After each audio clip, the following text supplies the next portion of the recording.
आओ।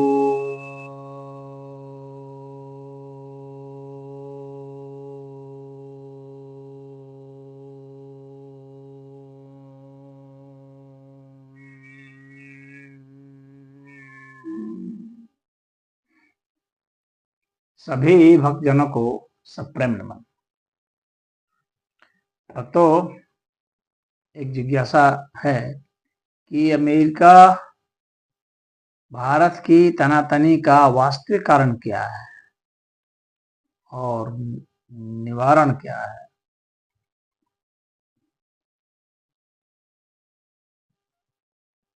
विषय काफी बड़ा है,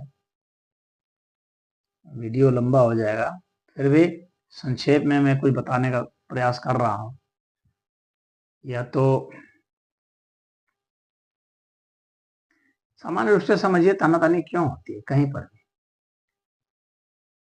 तानातानी अगर किसी के साथ भी है तो क्यों होती है? वर्चस्व के लिए होती है, अपने हितों के लिए होती है। अगर एक शब्द में बोला जाए तो ऐसा ही है। थोड़ा सा इसको एक्सप्लेन करता हूं मैं।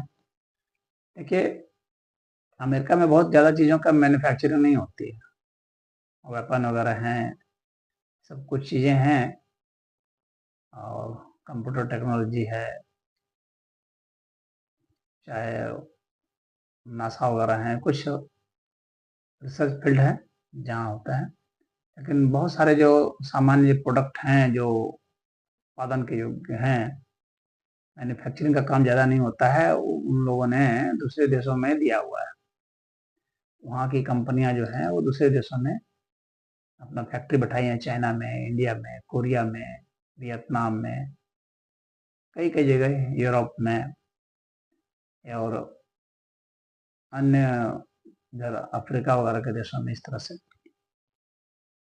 क्योंकि यूएसए में लेबर बहुत ज़्यादा है, चार्ज, लेबर चार्ज, क्योंकि वहाँ पर मनी बहुत ज़्यादा है, डॉलर बहुत है, बहुत लंबी चौड़ी अर्थव्यवस्था है उनकी। अब चूंकि मैन्युफैक्चरिंग बाहर के लोग करते हैं, अमेरिका के लोग खरीदते हैं, तो अब वो खरीद रहे हैं तो जाहिर सी बात है कि और पूरे वर्ल्ड में जो ट्रेडिंग हो रही है वो डॉलर के आधार पर होती है, डॉलर का वर्चस्व है। लेकिन इधर जब डॉलर का भरोसा टूटने लगा, जब यूएसए ने रूस का जब्त कर दिया, तब से सभी देश डर गए। सब लोग जो है अपना डॉलर का रास्ता निकालना शुरू किया। पहले बहुत सारे लोग डॉलर में ट्रेड कर रहे थे, तो वे अब जो है लोकल करेंसी में ट्रेड करने लगे। जैसे भारत जो है रुपये में करने लगा, चीन युआन में कर रहा है, रसिया रूबल में कर रहा है। तो सभी देश जो है अपने अपने जो है बायलैटरल यानी द्विपक्षीय जो समझौता कर कर करे ट्रेडिंग शुरू किए, जिसमें डॉलर की उपयोगिता कम हो गई। तो ये रूस और भारत ने ये रास्ता निकाला, चीन ने भी इसमें सहयोग दिया। जाहिर सी बात है कि जब तक सब लोग अपना अपना जो डॉलर है वापस करना शुरू कर दिए, डॉलर को छोड़ करके जब दूसरे करेंसी में करने लगे, तो उसका वर्चस्व जो है टूटने लगा। कोई भी व्यक्ति वर्चस्व को टूटता हुआ देख करके नाराज तो होता ही है। डॉलर का विकल्प निकाल लिया, लोग डॉलर बेच करके सोना खरीदने लगे। तो डॉलर की भी कीमत बढ़ती थी, लेकिन डॉलर टूटने लगा, लोग सोना खरीदने लगे। वो भरोसेमंद चीज है, डॉलर जब्त कर लेगा तो वो बिल्कुल कागज हो जाएगा। सोना आप अपने पास रख सकते हैं, वो कागज नहीं रहेगा। तो युद्ध के समय में सोना ही काम आएगा। तो यह एक बहुत बड़ा कारण है। इसके बाद फिर क्या है कि अमेरिका जो है सबके ऊपर टैक्स लगा लगा करके भी पैसा कमाता है। तो टैक्स लगा लगा के पैसा कमाता है, तो वो उसके लिए बहुत आसान सा था। डॉलर छाप छाप देता था, छापने में क्या लगता है और उसकी वैल्यू उतनी ज़्यादा हो जाती थी। कागज़ का है और उसकी वैल्यू बहुत ज़्यादा है। कागज़ से छापना था उसको, उससे उसकी कमाई थी। एक देश दूसरे देश से जब ट्रेड करेगा, डॉलर में करेगा तो उसका कमीशन कट के उसको जाता था। वह बंद होने लगा। और इसका रास्ता जो है इंडिया ने दिखलाया, तो इंडिया से तो नाराज़ हो ही जाएगा। इंडिया दूसरे देशों को भी प्रेरित कर रहा है, तुम भी ऐसा करो। यूपीआई सिस्टम जो है, पेमेंट का सिस्टम, यूपीआई सिस्टम भारत ने शुरू किया है। कई देशों को इसमें शामिल करता जा रहा है। तो वो अमेरिका देख रहा है कि ये हमारे लिए बहुत बड़ा खतरा सिद्ध होता जा रहा है और उसमें तुरंत पेमेंट हो जाता है। सेटलमेंट बाद में देश आपस में कर सकते हैं, सोना वगैरह रख करके करेंसी का सेटलमेंट कर सकते हैं। तो ये बहुत अच्छा रास्ता भारत ने निकाल दिया है। एक नई करेंसी नहीं चला करके लोकल करेंसी में ट्रेड करके और जो है सेटलमेंट के लिए सोना का प्रयोग करके काम कर ले रहे हैं। और जो वेपन है, भारत भी बनाना शुरू कर दिया, ये भी बहुत बड़ा काम है। अब तक की जो सरकारें थी, भारत सिर्फ जो है हथियार खरीदता था, बहुत बड़ा खरीदार था विश्व का। भारत सबसे बड़ा खरीदार है। तो बाजार था हथियार का, अमेरिका हथियार बना रहा है, रूस बना रहा है, सब बहुत यूरोप वगैरह बनाते थे, भारत खरीदता था, सब लोग बड़ा खुश रहते थे। भारत ने भी खुद बनाना शुरू कर दिया। मोदी जी की सरकार जब से आई तब से जो है खुद भारत ने भी हथियार बनाना शुरू किया, क्योंकि क्या पता युद्ध जब लग जाए तो वे हथियार ना दें, उसके पार्ट्स ना दें, उसके बहुत सारे जो है जो उसके सीक्रेट्स होते हैं उसको नहीं दें, लॉक कर दें, उससे जासूसी कर लें, तो बहुत सारे खतरे थे। तो भारत ने आत्मनिर्भर होने की ठान ली और सिर्फ आत्मनिर्भर ही नहीं बल्कि भारत बेचने भी लगा। तो जाहिर सी बात है कंपटीशन में आ गया और भारत जिससे भी हथियार खरीदता था उसको कहने लगा कि टेक्नोलॉजी भी दो तभी खरीदेंगे। तो अब जो है वो भारत से चिढ़ने लगा, क्योंकि भारत ने एक रास्ता निकाला टेक्नोलॉजी ट्रांसफर का। टेक्नोलॉजी दो तब खरीदेंगे, सिर्फ हथियार नहीं खरीदेंगे। और भारत खुद ही उसमें इम्प्रूवमेंट करके फिर जो है हथियार बनाना शुरू कर दिया और बेचने लगा। तो जाहिर सी बात है कंपटीशन में आ गया। अब वहाँ का जो वेपन इंडस्ट्री है अमेरिका का वो डाउन जाने लगा। तो यह जो स्वतंत्रता है भारत की, यह उनको हजम नहीं होने लगी। अच्छा, पहले की बातें होती थी ऐसी कि अमेरिका ने जो कह दिया भाई, लगता था जैसे कि एकदम पूरे वर्ल्ड का वो जो है टॉप वो है, लीडर है, वो जो कह दिया वही सबको मानना है। इनके इन प्रकार मनवाता था। मोदी जी ने मानने से इनकार करना शुरू कर दिया। रूस यूक्रेन की लड़ाई में कहा कि नहीं जो है रूस से तेल मत खरीदो, भारत ने तेल खरीद लिया। भारत ने सीधा कह दिया कि जिससे मेरा फायदा होगा मैं वह करूंगा, मुझे अपने देश को देखना है। भाई भारत तो है, अमेरिका फर्स्ट के लिए तो काम नहीं करेगा ना, भारत तो इंडिया फर्स्ट के लिए काम करेगा। तो भारत को जहां भी हित लगा वहां किया, खरीदा। उससे भारत ने बहुत कमाया, तेल से बेच बेच करके भारत ने बहुत कमाया। अमेरिका से भी कुछ तेल लेता है, लेकिन रूस से ज्यादा तेल लेता है, ईरान से तेल लेता है, सऊदी अरब से लेता है, वेनेजुएला से लेता है। तो तेल ले लेकर के, कच्चा तेल लेकर के यहाँ रिफाइन करके और बेचना शुरू किया और बहुत पैसा भारत ने कमाया। ये उसको हजम नहीं होने लगा। भारत की फार्मास्यूटिकल इंडस्ट्री बहुत अच्छी है, बहुत आगे एडवांस है, तो सस्ती है। और अमेरिका में जो है भारत के जो है डॉक्टर बहुत ज्यादा है, तो वहां भी भारत अपना वर्चस्व बना लिया, फार्मास्यूटिकल इंडस्ट्री में वर्चस्व बना लिया। अब भाई जिस पूरे देश का स्वास्थ्य जब किसी एक देश पर निर्भर हो जाए तो जाहिर सी बात है कि बहुत बड़ा लेवरेज हो जाता है और उसके कारण जो है वहां भी तनाव शुरू हो गया उसके कारण भी। और भारत के बहुत सारे आदमी वहां निवास करने लगे और वहां पर रह करके, और पहले कुछ नहीं था लेकिन वहां पर जाकर के कैंपेनिंग शुरू हो गई, यानी राजनीति को भी प्रभावित करने लगे। इस बार ट्रंप को जिताने में वहां के लोगों की बहुत भूमिका थी और पिछली बार भी जो बाइडेन के पक्ष में भी बहुत भारतीय चले गए थे, क्योंकि वे जो है वीजा नीति जो है अच्छी बनाए थे। तो यह अमेरिका में सामान्यतः यह देखा जा रहा है कि भारत के लोग जो है यहाँ की पॉलिटिक्स में भी हस्तक्षेप कर रहे हैं, और इतना ही नहीं, भारत के लोग वहां जा करके सेटल होकर के बहुत अच्छा पैसा भी कमा रहे हैं और बहुत ज्यादा टैक्स दे रहे हैं। तो एक तरह से अच्छा भी लग रहा है, लेकिन एक तरह से बुरा भी लग रहा है, खटक भी रहा है कि ये लोग प्रगति करते जा रहे हैं, हम लोग की नौकरियां हथियाते जा रहे हैं, हम लोग का बिजनेस हथियाते जा रहे हैं। तो संघर्ष तो एक तरह से शुरू हो ही जाएगा। और अमेरिका की बात भारत जब नहीं मानने लगा, भारत अपने हिसाब से चलना शुरू किया, तो दिक्कत भारत से होने लगी उसको। और एक और भी बहुत बड़ी दिक्कत है कि यूनाइटेड नेशन जो है सिक्योरिटी काउंसिल में ये जो 5 परमानेंट मेंबर हैं जो इनको वीटो पावर मिला हुआ है, तो भारत ने वीटो पावर की बात की कि भाई वीटो पावर हमें दिया जाए। इतनी बड़ी इकोनॉमी है भारत, अभी चौथी बड़ी इकोनॉमी हो चुका है ज्वाइंट रूप से जापान के साथ। तो इतनी बड़ी इकोनॉमी है, तो भारत ने दावा पेश किया, और इतनी बड़ी आबादी है, विश्व की सबसे बड़ी आबादी है। तो जो विश्व की सबसे बड़ी आबादी है और जो है चौथी सबसे बड़ी इकोनॉमी है, तो भाई उसको आप सिक्योरिटी काउंसिल में जगह नहीं देंगे, तो इसका मतलब है कि जमाने के साथ नहीं चल रहा है, उसका जो है अपडेशन नहीं हो रहा है।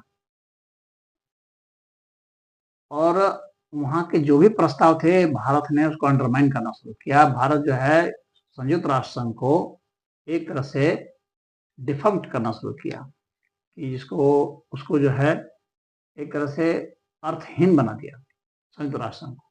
उसकी कोई भूमिका अब नजर नहीं आने लगी। उसमें पैसे भी भारत ने कम देने शुरू कर दिए जो पहले देता था। तो और उसमें अमेरिका ही जो था, जो भारत को जो है, अमेरिका और चीन, ये दो जो थे वो उसमें खिलाड़ी थे, जो कि भारत को नहीं चाहते थे कि दें। तो भारत ने उसका रास्ता निकाल लिया कि इस संस्था को ही खत्म कर देना है। और खत्म कैसे करना है, तो उसमें बताना शुरू कर दिया। सब जगह जगह कह रहे हैं, हमारे देश के जो है विदेश मंत्री सब स्पष्ट सब जगह जगह जाके सभी देशों के को कह रहे हैं जिनको नहीं मिला हुआ है अधिकार, कि समानता होनी चाहिए। और सही बात भी है, समानता होनी चाहिए, और किसी का वर्चस्व नहीं होना चाहिए, सबको मिलना चाहिए अधिकार। और कितने को कहने लगे कि भाई आप पहले आपको दिया जाएगा तब भारत लेगा। ऐसा करके भारत ने विश्वास जीत लिया सब देशों का। तो अमेरिका तो बुली करता है, धमकाता है, डराता है, फंसाता है, लेकिन भारत की निश्चलता जो है, और भारत की आक्रामकता नहीं बल्कि सहयोग और बराबरी का जो दावा है, समानता की जो बात भारत करता है, और विश्व बंधुत्व की बात करता है जो कि कोई देश नहीं करता है, तो इसने सभी देशों का दिल जीत लिया। अब उसके कारण टेंशन हो गया, क्योंकि भाई सभी का पीआर होता है ना, तो इसका पीआर भारत का बढ़ रहा है, अमेरिका का बढ़ नहीं रहा है। तो जो अपने को बड़ा मानता है, लेकिन दूसरे लोग उसको जो है महत्व नहीं देने लगे, क्योंकि उसकी गिनती जो है मोस्ट हेटेड में होने लगी। चीन और अमेरिका की गिनती मोस्ट हेटेड नेशन में है, सबसे ज्यादा नफरत की जाने वाले देश हैं ये। लेकिन भारत के प्रति नफरत की भावना उतनी नहीं है, क्योंकि भारत किसी पर ऐसे आक्रमण नहीं करता है, और किसी को बुली नहीं करता है, ठगता नहीं है, धोखा नहीं देता है, सबके लिए आवाज उठाता है। भारत ने कहा भी कि भारत में जो उत्पादन भी है ना, वो भी विश्व के कल्याण के लिए। कोरोना में भारत ने दवाई दी सबको, तो भारत की छवि बहुत बेहतरीन हो गई। अब इनकी छवि तो अमेरिका की रही नहीं। और ये जो है ट्रंप महाराज जो है, वो नोबेल पुरस्कार लेना चाहते हैं अपने लिए। कई बार कह चुके हैं कि भारत और पाकिस्तान का युद्ध हमने रुकवाया, और यहाँ मोदी जी कह रहे हैं कि नहीं भाई, हमने तो द्विपक्षीय बातचीत से रोका, पाकिस्तान के अनुरोध पर रोका। तो उसको एक झूठा भी साबित कर दिए, तो उसका चरित्र हनन भी हो गया। कभी कुछ बोले, कभी कुछ बोले, तो ऐसी बात पर जो है विश्वसनीयता खत्म हो जाती है। और अमेरिका जो है ऐसी तरह की बातों को बोल बोल करके अपनी विश्वसनीयता खत्म कर दिया। तो छवि भी खराब हो गई भारत के कारण। और जो है भारत जो है, जो भी दूसरे जो साउथ ब्लॉक के जो भी कंट्रीज हैं, उन सब का नेतृत्व भारत कर रहा है एक तरह से। उन सब की आवाज बनता है भारत। संयुक्त राष्ट्र संघ में भी आवाज बनता है, दूसरी जगह भी आवाज बनता है, और उनके साथ बराबरी का व्यवहार करता है। एक साथ टेबल पर बैठ करके बात करने का विश्वास करता है। दबाव बनाना नहीं चाहता भारत। तो इससे भारत की छवि सुधर गई। तो ये सब जो है कारण बहुत जबरदस्त हो गए। और भारत उभरती हुई अर्थव्यवस्था है, तो जलन होगी। इसका भी भय है कि रिप्लेस न कर दे। भारत जो है काफी, भारत के जो इंजीनियर हैं, साइंटिस्ट हैं, एक से एक जो है शोध कर रहे हैं, हथियार भी बना रहे हैं एक से एक। तो यहाँ की जो इंटेलिजेंसिया है, इसकी ताकत को वो जानता है यूएसए, कि इसकी ताकत जो है बहुत है, बहुत बुद्धिमान लोग हैं। ये लोग खोज कर सकते हैं, बहुत आगे बढ़ सकते हैं। इतनी बड़ी आबादी है, इसको अंडरमाइन नहीं किया जा सकता। इतने बड़े बाजार हैं, इसको आप कैसे वो कर सकते हैं। तो यहाँ की सरकार जो है उसका बहुत मायने मतलब है। लेकिन उसने पंगा ले लिया, अब अहंकार वश है। वो वही जी रहा है आज से 20 बरस पहले के जमाने में जब उसका चलता था। लेकिन वह नहीं जान रहा है कि अब सब बदल चुका है। जमाना बदलता रहता है, तकनीकें बदलती रहती हैं, सबके दिन फिरते रहते हैं। तो अब जो है एक तरह से भारत की जो नीति है, इस नीति से चाइना तो कुछ कुछ सीख रहा है। क्योंकि चाइना पहले तो अमेरिका की नकल कर रहा था, बुली उली करने का, और कर्ज दे करके फंसा करके जमीन लेने का, इस तरह का। लेकिन धीरे धीरे वह भारत की नीतियों का भी अनुसरण कर रहा है, देख रहा है कि ये सब भी जो है सफल हो रहे हैं। भारत की जो सॉफ्ट पावर है ना, उसका बहुत वैल्यू है। और ये अब ज्यादा हो गया। अब ये जो जमाना है ना, अब ये जमाना धमकाने का नहीं है, उपनिवेशवाद का जमाना नहीं है। अब कोई भी किसी से गाइड नहीं होना चाह रहा। सभी सोचते हैं कि हमारी विदेश नीति स्वतंत्र हो, हमारी अर्थनीति स्वतंत्र हो। हम किससे खरीदेंगे और किससे नहीं खरीदेंगे, ये आप तय नहीं कर सकते। अब यूएसए कह रहा है कि आप रूस से तेल मत खरीदो तो जुर्माना ठोक देंगे। भाई ठोक दो, भारत सरकार ने स्पष्ट कर दिया है। और जो बोइंग का जो डीलिंग थी उसको कैंसिल कर दिया। कई 31,500 करोड़ का जो है उसको अमेरिका का जो डील था वो कैंसिल हो गया। वेपन भी जो था, जो F-35 वगैरह थे, उसको भारत का नहीं खरीदेंगे। तो इस तरह से उसको नुकसान पर नुकसान हो रहा है। तो गुस्सा तो उबाल मारेगा ही। और ट्रम्प का जो नेचर है, तो वो सोचता है कि जी हजूरी सब लोग करें। लेकिन मोदी जी जो हैं खामोशी से काम करते हैं, और झुकते नहीं, दबते नहीं, लेकिन बहुत ज्यादा बोलते नहीं। और जयशंकर जी जो हैं, वो ताबड़तोड़ जो है, वो एकदम जैसे को तैसा उत्तर दे रहे हैं, और सटीक उत्तर दे रहे हैं। अमेरिका खुद रूस से खरीद रहा है, यूरेनियम खरीद रहा है। तो जब वो खुद खरीद रहा है, तो यहाँ तक कि वहाँ अमेरिका की कुछ कंपनियां रूस से तेल भी खरीद रही, फर्टिलाइजर्स भी लिए जा रहे हैं। तो ऐसे में तो भारत ने खुद दिखा दिया कि आप लोग तो सब ले रहे हैं। यूरोप भी खरीद रहा है, तेल ले रहा है, गैस ले रहा है, फर्टिलाइजर ले रहा है, बहुत सारी चीज ले रहा है। भाई आप लोग जब व्यापार कर रहे हैं तो कुछ नहीं है, तो भारत क्यों नहीं व्यापार करेगा। भारत का व्यापार आप डिक्टेट कैसे कर सकते हैं। तो यहाँ कॉन्फ्रंटेशन हो गया, दोनों में हो गया, तनातनी हो गई। अब ऐसे में अमेरिका में तो वही बताया जाता है कि अभी डॉलर जो है 30 वर्ष में सबसे ज्यादा वैल्यू उसका भी गिर गया। इतना तेजी से गिर रहा है, सभी लोग डॉलर बेच रहे हैं। क्योंकि अस्थिर अब करेंसी है मानी जा रही है। तो ऐसी स्थिति में अब अमेरिका को भी सोचना पड़ रहा है। भारत से पंगा लेना उसको महंगा पड़ सकता है। भारत, रूस, चीन मिलकर के एक ग्रुप बना लिए और ब्रिक्स है, उसमें तो ब्राजील वगैरह भी है। और ब्राजील के जो हैं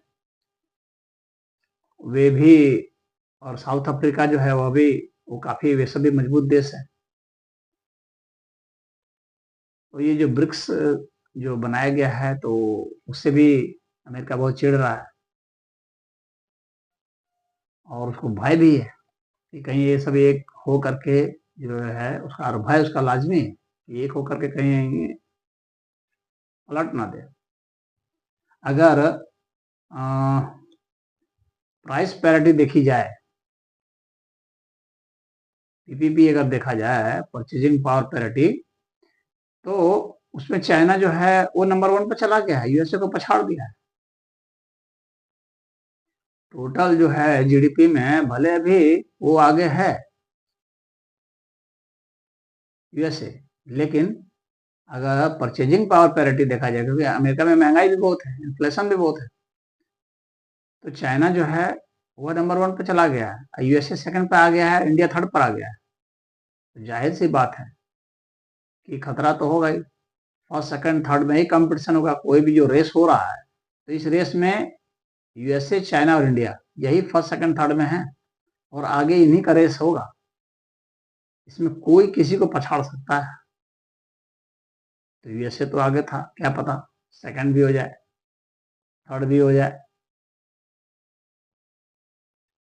तो यह एक बहुत बड़ी बात है। चाइना की प्रॉब्लम क्या है? डिक्लाइनिंग जो उसका जो पॉपुलेशन है वह है। इंडिया का राइजिंग पॉपुलेशन है, युवाओं की आबादी इंडिया में ज्यादा है।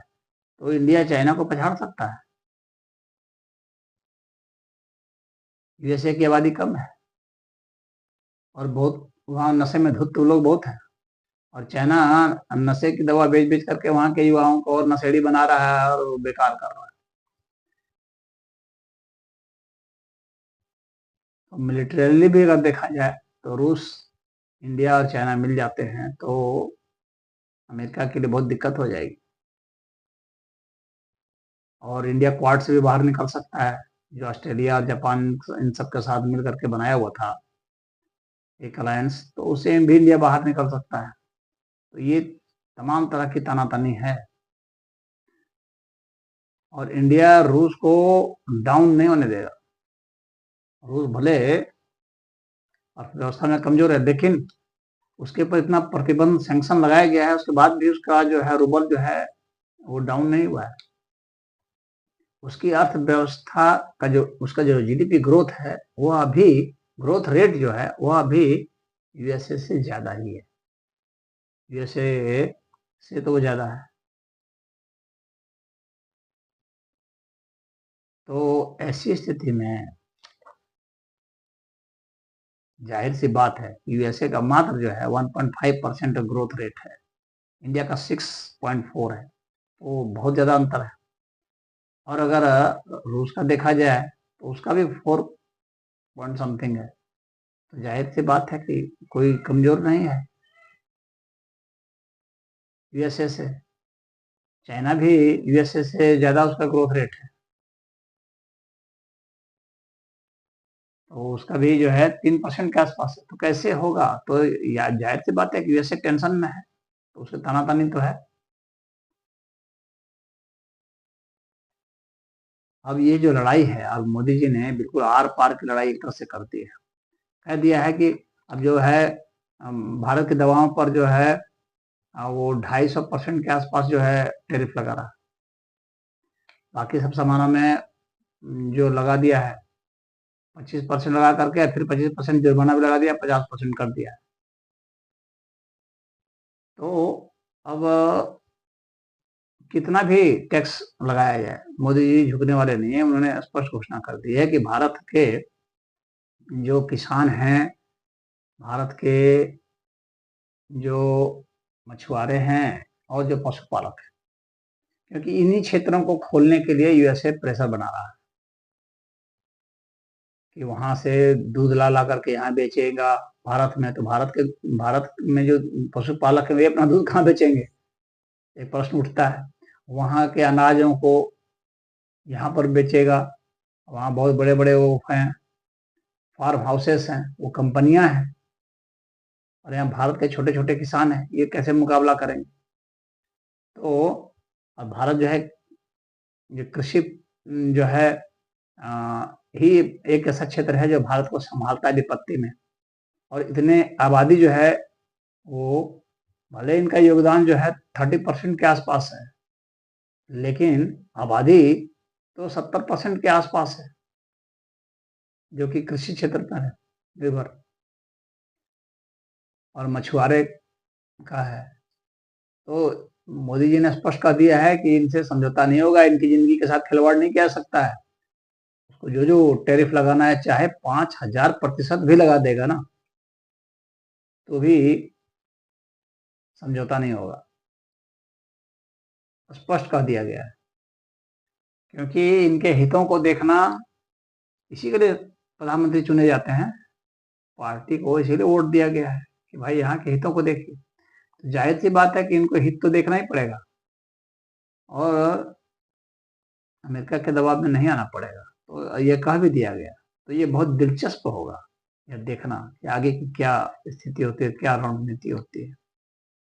काफी दिलचस्प होगा। हो सकता है कि इसके कारण ही जो है ये तनाव जो है धीरे धीरे अंदरूनी कलह का रूप ले सकता है, क्योंकि अमेरिका में भी ट्रंप के खिलाफ में जो है कलह शुरू हो गया है। भाई भारत के ऊपर टैरिफ लगाएगा तो वहां पर जो है उन्हीं चीजों का दाम बढ़ जाएगा, अमेरिका के लोगों को खरीदना पड़ेगा बहुत पैसा दे करके। और भारत ने यहाँ फंड बना लिया है, करीब 35,000 करोड़ का फंड बना लिया है, जिसको कि जो भी कंपनियों को वहां पर जो है दिक्कत होगी टैक्स में जो बढ़ाया चला जा रहा, तो उसको यहाँ सब्सिडी दे दी जाएगी, और वहां के लोगों को खरीदना पड़ेगा। खरीदने के बाद भी वहां के लोगों को भारत की दवाएं ही सस्ती रहेगी, लेकिन फिर भी अधिक खरीदना पड़ेगा, पैसा देना पड़ेगा। चाइना ने तो एक ऐसा सिस्टम किया है कि लिख देते हैं कि इस देश में इतना दाम है, इस देश में इतना दाम है, इस देश में इतना दाम है, और कारण ले देते हैं टैरिफ के कारण। तो इस तरह से अगर भारत की भी जो है कंपनियां लिख लिख करके वहां दें, तो वहां के लोगों में आक्रोश बढ़ जाएगा। इतना टैरिफ लगाया, इसके कारण हम लोग के ऊपर इतना पड़ रहा है बोझ, ये भी एक लफड़ा है। तो वहां पर बहुत सारी आवाजें उठने लगी। तो ट्रम्प भी चुपचाप नहीं रहेगा। भारत में भी जाति के नाम पर तो किसान आंदोलन, तो फलना आंदोलन, ढिकना आंदोलन, तो विपक्षियों को फंडिंग करके और हिंदू मुसलमान का उपद्रव करके कुछ ना कुछ यहाँ पर भी कराने की कोशिश करेगा। इंटरनल कॉन्फ्लिक्ट, सरकार को खरीदने बेचने गिराने का कोशिश, ये भी संभव है। तो अभी जो धनखड़ साहब जो है, जो इस्तीफा दिए हैं उपराष्ट्रपति महोदय जी, वो इसी चक्कर में थे। वो भी जो है वो साहब गाइड अमेरिका से ही हो रहा था कि मोदी सरकार को गिराना है। तो ये खेल तो चलेगा, अब बहुत तगड़ा चलेगा, और हो सकता है धीरे धीरे धीरे कॉन्फ्लिक्ट इतना तेज हो जाए, इतनी तरह का संघर्ष खूनी संघर्ष में बदल जाए, और जो है युद्ध भी, भारत को युद्ध में भी उतारने की योजना बना सकता है अमेरिका। और भारत में जो मोदी सरकार है वो युद्ध में फंसना नहीं चाहती, इसीलिए पाकिस्तान से भी तुरंत थोड़े से में संक्षेप में युद्ध करके तुरंत हट गया भारत, ताकि विकास बाधित नहीं हो। और जो थोड़े समय के लिए युद्ध से हटा, तो इसके कारण क्या है कि भारत के जो हथियार थे वो पूरी दुनिया ने देखे, उसकी उपयोगिता कितना तेजी से जो है फैसला कर दिया भारत ने, तो उनकी डिमांड हो गई, इससे भी ईर्ष्या जलन है। तो कई कारण हैं, लेकिन यह जरूर है कि आने वाले समय में यह संघर्ष बढ़ने वाला है, अभी घटेगा नहीं। तभी घट सकता है जब ट्रंप के ऊपर प्रेशर पड़ेगा, और ट्रंप के ऊपर प्रेशर पड़ेगा तो उसी को दबना पड़ेगा, और तब वही घुटने पर आकर के अगर वो करेगा तो फिर बच सकता है, अन्यथा यह संघर्ष बढ़ेगा।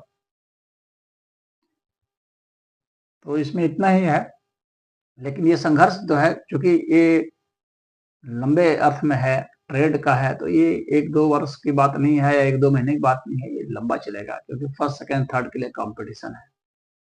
तो इंडिया, चाइना में और यूएसए में ये कंपटीशन चलेगा। और भारत जो है चीन के साथ भी दोस्ती कर ले रहा है, मोदी जी जा रहे हैं चीन, और अमेरिका के साथ भी घाल-मेल कर ले रहा है, अमेरिका से भी अपना काम निकाल ले रहा है। तो भारत हर तरफ से, हर एक का जो है सबसे जो बेटर चीज़ है वो ले रहा है। तो इसीलिए भारत तेज़ी से बढ़ रहा है आगे। अब यही नीति उनको भी अपनानी पड़ेगी, चीन को भी अपनानी पड़ेगी, और यही नीति अमेरिका को भी अपनानी पड़ जाएगी। अब उसको वो जो बिग बॉस बनता था, अब उसको वह बॉसगिरी छोड़नी पड़ेगी। अगर उसे अपने साम्राज्य को बचाए रखना है तो, अपनी विश्वसनीयता बनाए रखनी है तो सबसे दुश्मनी मोल ले लिया ट्रंप ने, यूरोप वगैरह से भी दुश्मनी ले लिया, सबके ऊपर टैरिफ लगा करके। तो हर एक से दुश्मनी लेकर के कोई जी नहीं सकता, और एक तरह से वो आइसोलेट हो जा रहा है। तो इस चीज को भी देख रहा है कि हमको इंडिया ने आइसोलेट कर दिया है, अछूत बना दिया है।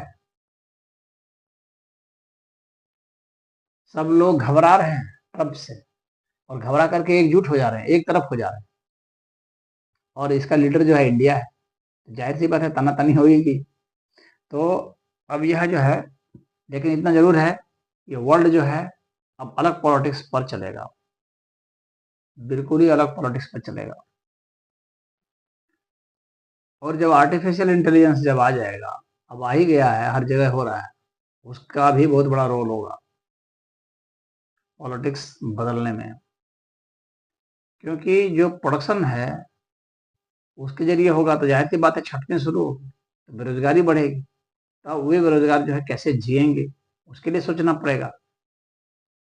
तो शुद्ध रूप से जो पूंजीवादी व्यवस्था है यूएसए में, उससे काम नहीं चलने वाला, अन्यथा बहुत बड़ा विद्रोह हो जाएगा। तो वह जो है आर्थिक समीकरण, भारत जो है एक मिला जुला भारत की जो है आर्थिक व्यवस्था है कि पूंजीवाद भी है यहाँ पर है, और जो है समाजवाद भी है। तो इस तरह से एक आर्थिक शिफ्ट होगा, अमेरिका में बदलाव होगा, और भारत में भी बदलाव करना पड़ेगा, सामाजिक ताकि वो ज्यादा ध्यान देना पड़ेगा भारत को भी, अन्यथा यहाँ भी विद्रोह होंगे। तो ये सब बहुत बड़े बदलाव होने जा रहे हैं, और काफी दिलचस्प होंगे, और लंबे समय के लिए होंगे। हरिओम।